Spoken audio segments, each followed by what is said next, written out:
जाड़े की सर्द रात की, जब जंगल में पुलिस की टुकड़ियां 375 नंबर रूट पर चलने वाली रात की आखिरी बस को ढूंढ रही थी, क्योंकि वो 2 दिन से डिपो पर पहुंचा ही नहीं था। जिस बस का मालिक और साथ ही ड्राइवर कंडक्टर के परिवार वाले भी परेशान थे। ड्राइवर की बीवी बार बार ये इल्जाम लगा रही थी कि हो ना हो वो लेडी कंडक्टर ही उसके पति को लेकर कहीं गायब हो गई होगी, क्योंकि उसे अपने ड्राइवर पति का अपने ही बस के लेडी कंडक्टर के साथ अफेयर चलने का शक हो रहा था। वहीं दूसरी तरफ इन सभी फिजूल बातों से हटकर लेडी कंडक्टर के परिवार को एक चिंता सता रही थी कि कहीं उन्हें कुछ हुआ तो नहीं। फिर आखिर में इन सभी चीजों का पुलिस को एक ही उपाय दिखा कि उस बस को ढूंढ लिया जाए ताकि सारी परेशानी दूर हो जाए। इसलिए वो सभी जहां से बस गायब हुई थी उसके पास वाले जंगल में छानबीन करने लगे। उस रात का सुरूर अपने जोर पर था। जंगल में हर तरफ धुंध फैली हुई थी और सभी लोग जंगल में उस बस ड्राइवर और कंडक्टर को आवाज दे रहे थे। कांस्टेबल सोहन भी ड्राइवर की तलाश करते करते अपनी टीम से काफी आगे निकल चुका था। फिर जैसे ही उसने अपने कदम बढ़ाए उसका पूरा शरीर कांप गया। डर के मारे उसकी सांस फूलने लगी। फिर उसने ध्यान दिया कि उसके मोबाइल का कॉलिंग वाइब्रेशन पर है। घर का कॉल देखते ही उसने कॉल उठा लिया। पापा, आप घर कब आओगे? आज मेरा बर्थडे है और आप आज भी नहीं। बस बेटा अभी निकल ही रहा हूं। सोहन ने इतना ही कहा कि उसे ऐसा लगा पीछे से निकलकर नीचे की ओर भागा। उसे देखने के लिए सोहन ने जैसे अपने पांव आगे बढ़ाए वो फिसलते हुए सीधे नीचे की ओर जाने लगा। सोहन की तेज आवाज इस कष्ट को लीड करने वाले ऑफिसर कबीर के कान में जा पहुंची और उसने चीखते हुए सभी से कहा, सभी सावधानी से सोहन की आवाज की तरफ बढ़ो, लगता है कुछ हुआ है। कबीर का ऑर्डर सुनते ही सभी ऐसे सावधान हुए कि जंगल में सन्नाटा और भी बढ़ गया।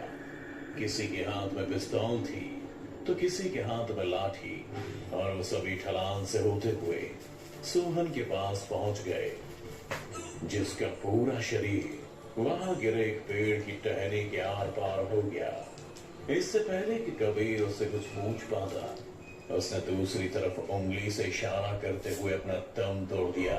तभी कबीर का ध्यान वहां पर पड़े मोबाइल पर गया, जिस पर लगातार किसी की आवाज आ रही थी। पापा, कुछ बोलते क्यों नहीं? ऐसे चुप क्यों हो गए? आप आ रहे हैं ना? मेरे सभी दोस्त इंतजार कर रहे। कब आओगे आप पापा? कॉल पर आ रही सोहन की नन्ही से बच्चे की आवाज सुनकर कबीर का दिल पसीज गया था। अब उसे समझ नहीं आ रहा था कि उस बच्ची को कैसे समझाए कि अब उसके पापा कभी घर नहीं आएंगे। कबीर के लिए कुछ भी कहना मुश्किल था, पर उसने हिम्मत बांधते हुए कहा, बेटा, अभी तुम्हारे पापा बहुत इंपॉर्टेंट काम कर रहे हैं, आप केक काट लो, पापा आ जाएंगे। ओके अंकल, पर आप पापा को जल्दी भेज देना। मैं उनके गिफ्ट का इंतजार कर रही हूँ। इतना कहते ही सोहन की बेटी कॉल काट देती है और कबीर गुस्से में कहता है, बस को छोड़ो और आसपास ध्यान से देखो, कौन है जिसने सोहन का यह हाल किया है। कबीर ने अभी इतना कहा ही था कि इतने में उनकी टीम से एक कांस्टेबल ऐसे औंधे को गिरा जैसे किसी ने उसके पांव को पीछे खींच लिया हो और घसीटे हुए झाड़ियों से होते हुए कहीं ले जा रहा हो।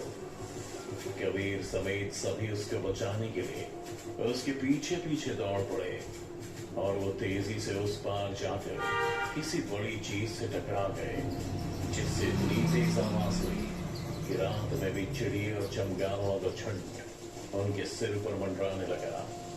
लेकिन उस घने अंधेरे में उन्हें कुछ भी नहीं दिख रहा था, पर वो इतना समझ पा रहे थे कि अब घने जंगल में नहीं बल्कि वो किसी खुली जगह पर है, क्योंकि आसपास धुंध ज्यादा थी और ठंडी बहती बयारें और भी तेज हो चुकी थी। डर के मारे उस सर्द रात में भी सभी के माथे पर पसीना आ गया, लेकिन कबीर नहीं रुका। वो आगे बढ़ते हुए बोला, कौन है? सामने क्यों नहीं आते? कबीर की तरह कहते ही सामने धुंध के पार लाल पीली लाइट एक कदम फूंक कर आगे बढ़ने लगा। धुंध के उस पार निकलते ही कबीर की नजर सीधे उस कांस्टेबल पर पड़ी जिसे किसी ने झाड़ियों के पार खींच लिया था। कबीर से ध्यान दिया कि वो कांस्टेबल एक बस पर टिका हुआ बेहोश है और अचानक से लाल पीली रोशनी भी इसी बस के आगे पीछे की लाइट से आ रही है। नंबर मिलाने पर पता चला कि वही बस है जिसकी उन्हें तलाश थी। रूट नंबर 375 की वो आखिरी बस। कबीर अपने साथ बचे बाकी लोगों को इशारा करता है कि चेक करे कि कोई आसपास है या नहीं और खुद बस के अंदर चला जाता है। बस के अंदर जाते ही कबीर उल्टियां करने लगा था। फिर खुद को संभालते हुए हेडक्वार्टर फोन करके बोला, हमने बस ढूंढ निकाली है और इसमें ड्राइवर कंडक्टर के साथ 3 और लाश हैं। बहुत ही बुरी हाल में। 3 और लाश का नाम सुनते ही कबीर के साथ में खड़ा एक कांस्टेबल चौंक गया और बोला, मतलब बूढ़ी औरत ने सच कहा था? कौन बूढ़ी औरत? पूरी बात बताओ। कबीर के पूछते इस कांस्टेबल ने उस रात की पूरी कहानी शुरू से बताई जब 375 नंबर रूट का ये आखिरी बस अपने सफर के लिए निकली थी। क्योंकि ये बस सबसे आखिरी थी तो चलने का समय भी देर रात का था और पैसेंजर उसमें गिने चुने ही थे। ड्राइवर कंडक्टर के अलावा एक कपल, बूढ़ी औरत और उससे आगे बैठा एक नौजवान शख्स। रात के अंधेरे में सुनसान सड़क पर बस तेज रफ्तार में चली जा रही थी और बस के अंदर सभी शांति से बैठे हुए थे। पर बूढ़ी औरत न जाने क्यों थोड़ी घबराई हुई थी और उसके आगे बैठा वो लड़का कान में हेडफोन लगाए सीट से अपना सिर टिकाए गाना सुन रहा था। अंधेरे का फायदा उठा आगे बैठे कपल एक दूसरे में खोए हुए थे। तो अभी थोड़ी देर बाद बस के ड्राइवर ने एक जोरदार ब्रेक मारी जिससे वो दोनों और करीब आ गए। किनारे 3 लोग और दिखाई दिए। ड्राइवर ने उनके पास बस रोकी और इससे पहले कि वो कुछ बोलता वो तीनों बस में चढ़ गए। एक आदमी, एक कमसिन औरत और उसके साथ एक बच्चा जो करीब 12-13 साल का रहा होगा। वो तीनों जाकर पीछे बैठ गए। उनको देख बूढ़ी औरत थोड़ा घबराने लगी क्योंकि तीनों काफी अजीब दिख रहे थे। तीनों के सर पर हैट, रात के अंधेरे में काला चश्मा और उनके वो हैवी ओवरकोट। उनसे घबरा कर वो बूढ़ी औरत उठकर लेडी कंडक्टर के पास गई और उनके कान में फुसफुसाई, ये लोग कुछ गड़बड़ लग रहे हैं, तुम्हें ऐसा नहीं लगता?